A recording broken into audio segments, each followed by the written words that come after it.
Hi, I haven't made a video for quite some time, but today I felt like I wanted to make one.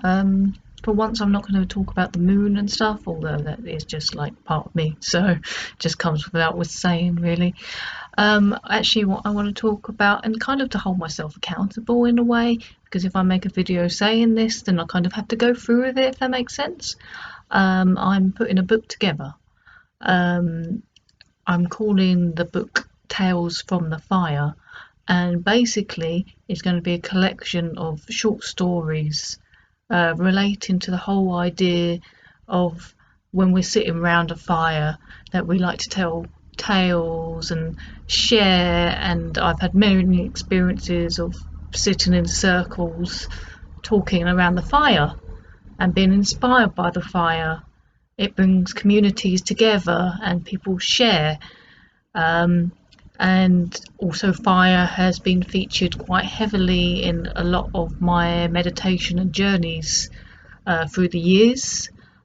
So a lot of the stories will be based on basically journeys that I've had, with maybe perhaps an inspiring message attached. Well, it was inspiring to me, and hopefully maybe it'll be inspiring to you. So far, I've put three stories together. I'm hoping to maybe put, I don't know, maybe 10 eventually. I just have to write the rest of it. But that's where you guys come in, because hopefully by doing this video, you're going to hold me accountable for that. But I thought this would be a good way to kind of give a good sneak preview as well. So I'm going to read you one of the stories that I've wrote so far for the book. Hopefully you like it, and if you do, you'll help to encourage me to carry on writing. Um, Basically, when it's finished, I will probably most likely just bring it out for free, send it to people on PDF, that kind of thing. Um, the writing is just something I really love and enjoy, and I enjoy sharing in that way. It's not about me wanting to be famous or wanting to make money out of it, really. So I'm quite happy to share it with people and hopefully bring them inspiration and positivity into their lives and messages that might be relevant to them. Anyway, so I will read you one of the stories now. The story I'd like to read to you is called Gratitude Consciousness. Okay, so let us begin. There was a woman called Judith who, like many people do, struggled with money. She felt like she never had enough of it.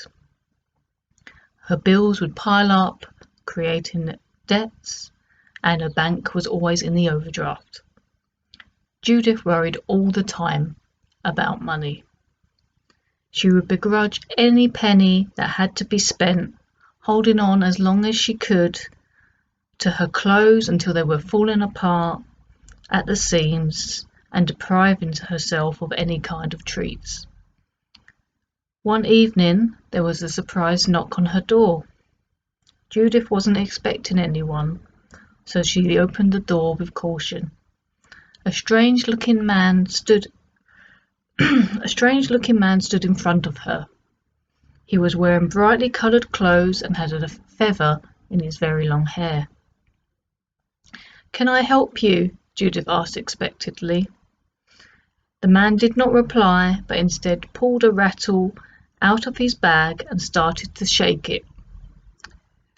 Judith was confused, but the sound was so mesmerizing she fell into a trance.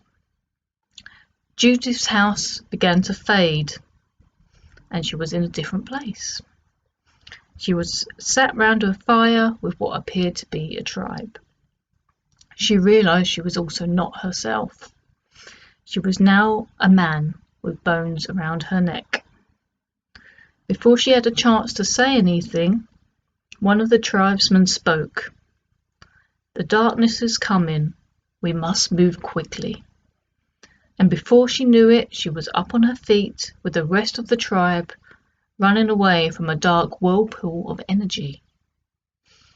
As they ran, the black whirlpool became a white tiger, growling and continuing the chase. Judith, in her new body, felt herself begin to freeze, and there was nothing she could do. She looked on in fear as the white tiger jumped on her, but to her surprise, instead of being attacked or killed, she had actually become the white tiger. She felt very powerful and graceful. She began to run deep into the jungle. Ahead of her, she saw a river, and when she looked at her reflection, she could see her true form as Judith. She carried on running, not knowing what was going on, but enjoying the power and grace of being a big cat. Eventually, she realized she had gone back on herself, as she was back to the fire where the tribespeople had now returned to. The tribe didn't run away this time. One of the tribespeople spoke. "Judith, you must now go into the fire. You will see there how to change your relationship with money." Somehow this weirdly felt like the right thing to do, so she walked into the blazing fire. In the fire, she felt herself change again, and she had changed into money. She felt like nothing, just paper, no soul. This was definitely not like being a tiger, a tribesman, or even being like a Judith. The fire burned her with ease, but now she was just energy floating in the fire. Judith could now understand that money is just that, energy. She didn't have long to dwell on that realization, as she now changed to being part of the fire itself. She could feel her beliefs about money beginning to burn away. "I will never have enough. Goodbye. I'm poor. Goodbye. I hate money. Goodbye."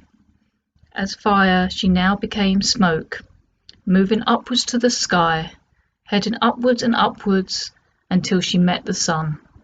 The sun burnt away any last remains of the poverty consciousness she had only just realized she had. The sun smiled upon her and told her it's now time for gratitude consciousness. Judith woke up in her bed the next day, not knowing what had happened, but she felt a warm glow in her heart, feeling grateful to be alive. In gratitude, Aho.